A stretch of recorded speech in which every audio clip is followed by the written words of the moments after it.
자, 이번 영상에서는 테스트에 대해서 같이 한번 공부를 해볼 거예요.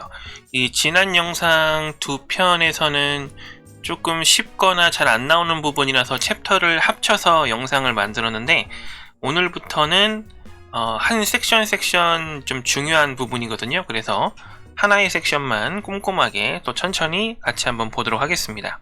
오늘 배울 섹션은 애플리케이션 테스트 케이스 설계라는 부분인데, 일단은 테스트가 뭔지에 대한 부분부터 보고 진행을 하게 됩니다.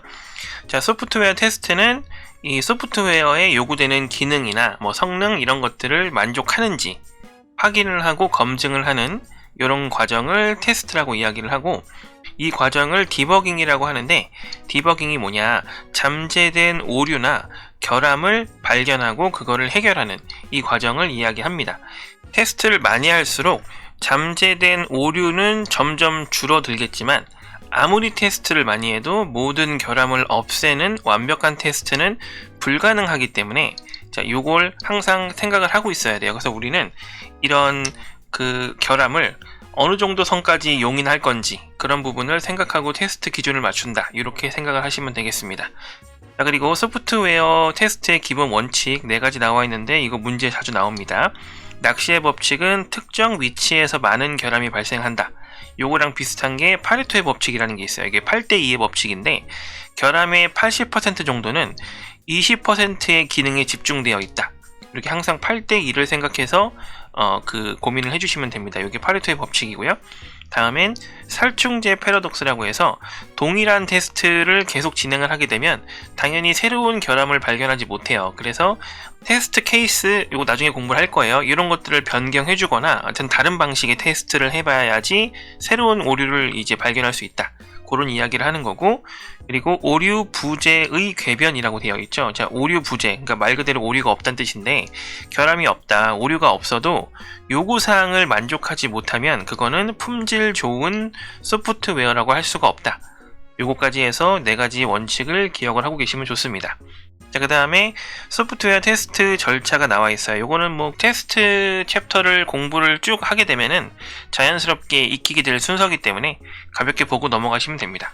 자, 여기까지 보고, 자, 오늘 공부할 내용 중에 가장 핵심은 이 소프트웨어 테스트가 어떤 것들이 있는지에 대해서 봐야 되거든요. 아래쪽에 소프트웨어 테스트 유형들이 있습니다.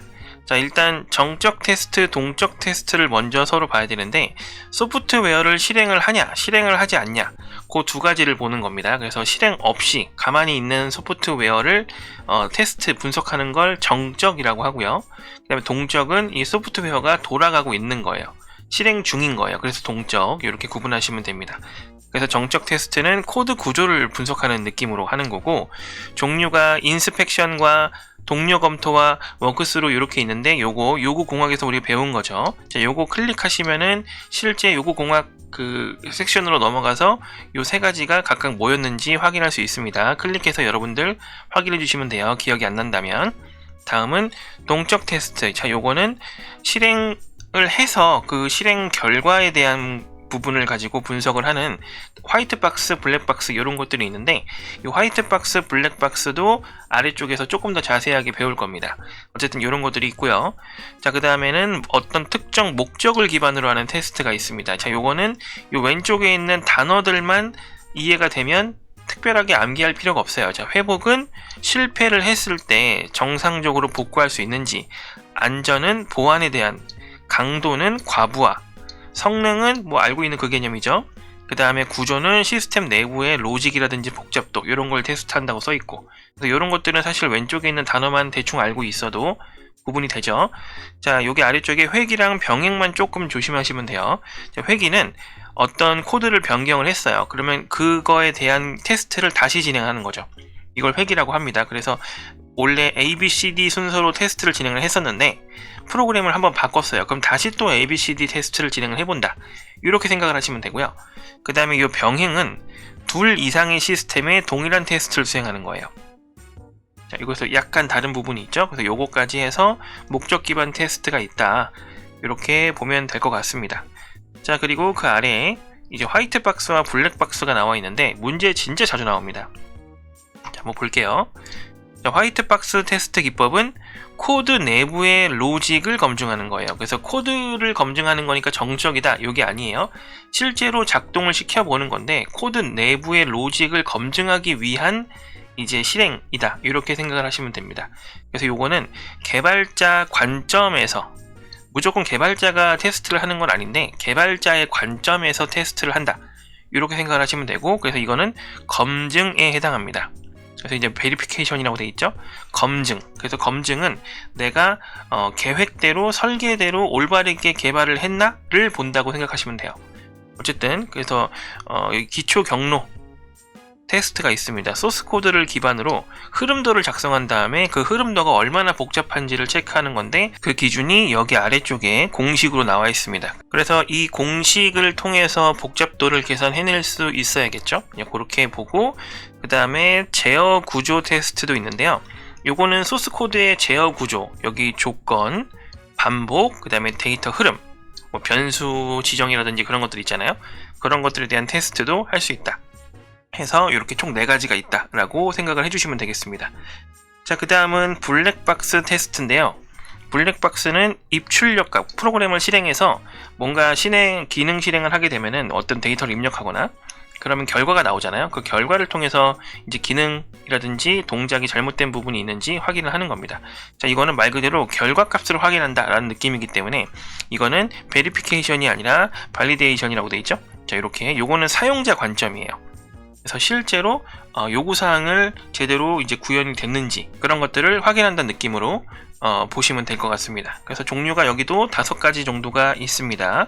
이거 영어도 굉장히 자주 나오거든요. 그래서 이제 영어도 좀 미리 적어놨는데, 일단 동등 분할부터 보면은, 동등이라는 거는 뭔가 서로 같다는 얘기잖아요. 그래서 유효한 데이터 범위와 무효한 데이터 범위가 있을 거 아니에요? 그럼 예를 들어서 점수를 입력한다라고 하면 점수는 0점부터 100점까지인데 이건 유효한 범위죠. 그럼 무효한 범위는 뭐 마이너스 30점이라든지 180점이라든지 이런 것들이 있겠죠. 이런 것들을 그룹을 이렇게 동등하게 배열을 해서 둘 다 테스트를 해보는 거예요.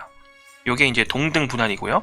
여기서 조금 더 발전됐다고 보면은 경계값 분석입니다. 경계값이라는 거는 유효한 입력값의 경계 범위값으로 테스트를 하는 거예요. 자, 유효한 범위값이 요건데 0부터 100까지. 그러면 이 무효한 값을 마이너스 30 이렇게 보는 게 아니라 요 테두리 0과 100 사이를 왔다 갔다 해보는 겁니다. 그래서 실제로 값을 뭐 마이너스 2, 0, 뭐 3, 99, 101 이런 식으로 경계값을 가지고 테스트를 해보는 겁니다. 요게 경계값 분석이다, 이렇게 보시면 되고요. 자, 그 다음에 원인 효과 그래프는 입력과 출력의 영향을 분석해서 테스트를 한다 라고 되어 있습니다. 요게 조금 말이 어려운데 일단은 문제에서는 영향을 분석한다, 입력과 출력이 미치는 영향도, 뭐 이런 느낌의 그 워딩이 있을 겁니다. 그래서 그걸 보고 선택을 하시면 돼요. 이 그래프라는 게 우리가 알고 있는 그 일반적인 그래프가 아니고, 그 우리 위쪽에서 공부했었잖아요. 그 트리 그래프 배울 때 그 그래프요. 자, 그 그래프의 개념을 이야기하는 겁니다. 그래서 뭐 예를 들면 그런 부분이 있죠. 로그인이라고 생각을 해보면 아이디를 입력을 해야 되고요. 그 다음에 패스워드를 입력을 해야 되잖아요. 그러면은 아이디하고 패스워드를 당연히 옳게 입력하면 정상적으로 진행이 되는 건데, 아이디나 패스워드를 하나라도 잘못 입력하면은 진행이 제대로 안 되죠.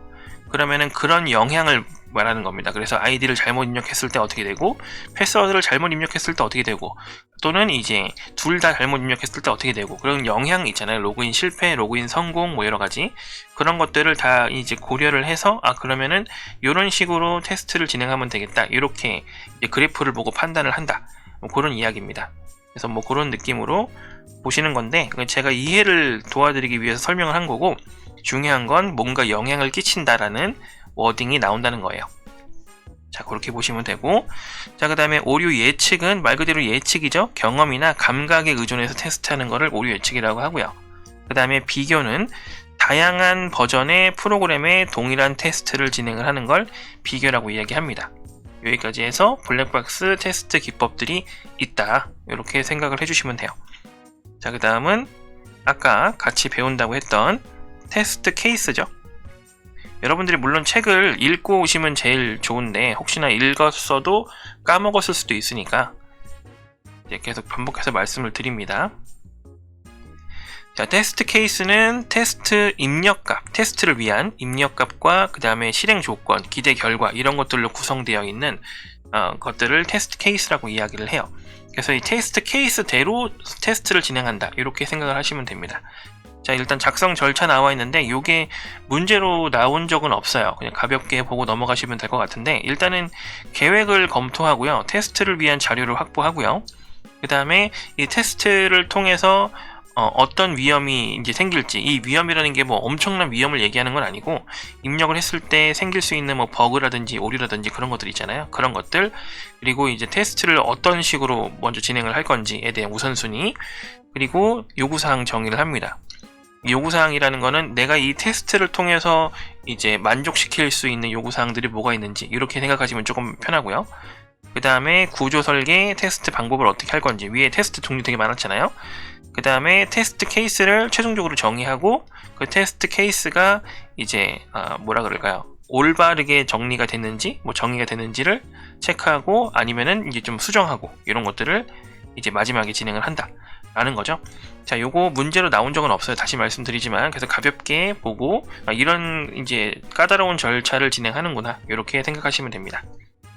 자, 그 다음엔 테스트 오라클이라고 있습니다. 오라클. 자, 이거는 사전에 정의된 참값을 통해 비교를 하는 겁니다.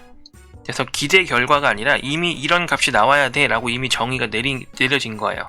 그걸 이야기하는 건데 뭐 우리 예를 들어서 시험 볼 때 평균 60 넘기면은 합격이잖아요. 요런 걸 참값이라고 이야기합니다. 요걸 테스트 오라클이라고 하는데 요게 네 가지가 있어요. 자, 참 오라클. 모든 입력값에 대해서 기대 결과를 생성한 다음에 그걸 다 체크하는 겁니다. 그래서 참 오라클이라고 이야기를 하는 거고 당연히 시간이 오래 걸리고 비용이 많이 들겠죠. 자, 그래서 책에는 미션 크리티컬한 업무에 보통 사용을 한다라고 이야기를 해요. 미션 크리티컬은 작은 오류만 생겨도 굉장히 큰 피해를 입는 것들을 이야기합니다. 그런 것들에서 이제 보통 참 오라클을 많이 사용하겠죠. 테스트를 많이 하면 그만큼 신뢰도가 높아지기 때문에. 자, 그리고 샘플링은 말 그대로 샘플, 특정 몇 개의 입력값에 대해서만 근데 기대 결과를 제공하는 걸 샘플링 오라클이라고 하고요. 그 다음에 휴리스틱은 샘플링 오라클이긴 한데 나머지 값들에 대해서 추정으로 처리를 한다 까지가 이제 휴리스틱이에요. 샘플링에서 조금 더 확장된 거죠. 자, 그 다음에 일관성 검사 오라클은 애플리케이션 변경이 있을 때 전후 결과값이 동일한지를 확인하는 겁니다. 그러니까 일관성이 있는지를 얘기하는 거죠. 요거까지 해서 테스트 오라클이라고 보면 되겠습니다. 자, 그래서 이제 테스트 종류를 좀 여러 가지 봤어요. 자, 그 다음은 테스트 수행 환경 구축인데 이거는 뭐 특별하게 어려운 개념은 아니에요.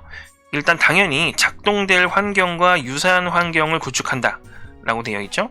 우리 이제 양궁 선수들도 연습할 때 일부러 시끄러운 거 이렇게 환경 만들어서 연습을 하고 하잖아요. 그래서 유사한 환경을 구축해서 테스트하는 게 당연합니다.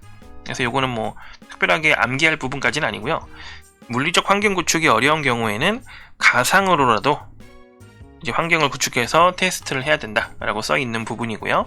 그 다음에 테스트 데이터는 뭐 어려운 말은 아니지만 테스트를 위해서 생성된 실제 데이터 또는 가상 데이터를 전부 테스트 데이터라고 합니다. 그래서 실제 업무에서 사용했던 데이터를 테스트에 사용할 수도 있고요. 가상, 어떤 프로그래밍적으로 이제 뽑아낸 데이터를 가지고 이제 작성을 할 수도 있고 뭐 이렇게 되어 있고요. 테스트를 시작, 종료, 성공하는 기준을 이제 밑에 정리를 해놨는데 일단 시작에는 조건이 있어요. 그런데 모든 시작 조건을 만족하지 않아도 시작을 할 수 있습니다. 항상 무조건 만족을 해야 되는 게 아니다라는 게 포인트가 되겠죠. 자, 그 다음에 종료는 업무 기능의 중요도에 따라서 다양한 형태로 정의될 수 있다고 되어 있어요. 그래서 테스트를 그냥 다 하기만 하면 종료인지 아니면 어느 정도 이제 오류가 제거되면 종료인지 그런 것들을 정할 수 있다는 얘기죠. 그리고 테스트 성공도 마찬가지입니다. 기대 결과가 일치했는지 아니면 중복 수행을 몇 번 했는데도 일치를 했는지 여러 가지 기준으로 정의할 수가 있습니다. 그러니까 테스트 종료, 성공은 이제 어떤 테스트를 진행하는 주체의 의견이라든지 그런 거에 따라서 조금씩 다양하게 변경될 수 있다. 이게 포인트가 되는 겁니다. 무슨 얘기인지 아시겠죠? 그래서 완벽한 시작 조건을 갖출 필요도 없고, 그 다음에 항상 정해진 종료 조건이 있는 것도 아니고, 그 다음에 뭘 해야지만 성공을 해야 된다 이런 것도 없다는 얘기죠. 유도리 있게 진행할 수 있다, 이렇게 생각을 하시면 될 것 같아요. 자, 한 20분 정도 같이 이야기를 해봤는데 굉장히 중요한 내용들이 많았습니다. 여러분들이 요거 테스트 쪽은 무조건 문제가 나온다고 생각을 하시면 돼요. 자주 나오는 게 아니라 그냥 무조건 문제가 나온다 생각하시고 꼭 구분할 수 있게 영어도 마찬가지다 암기를 하셔서 공부를 하시는 게 좋습니다. 이해가 안 되는 부분이라든지 있으면은 꼭 네이버 스터디 카페 질문 게시판을 꼭 이용해 주시고요. 자, 고생하셨습니다.